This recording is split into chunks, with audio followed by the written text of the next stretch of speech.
Hey guys, this is going to be a remake video of this 52-inch Quorum Capri ceiling fan. This fan is installed in the master bedroom at my house. As you can see, it is actually a custom Quorum Capri. This fan actually used to be a Hampton-made Brookhurst, and this fan came from our old house.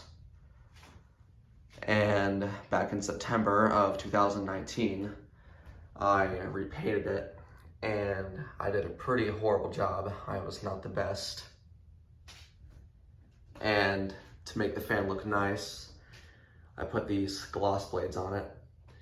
I got the blades from Dan's Fan City, as well as the blade brackets.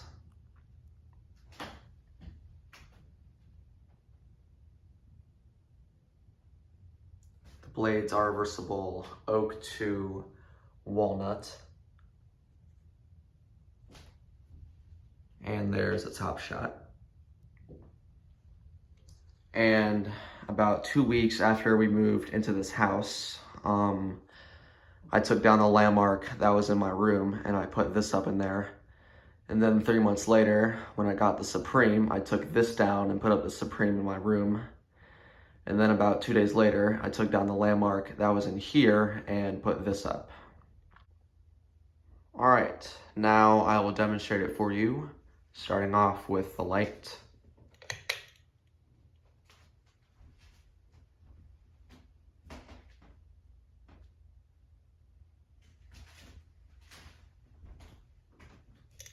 And now for low.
And since the spin down on this fan takes forever, I'm just gonna go ahead and end the video now. So thanks for watching, and I hope you enjoyed.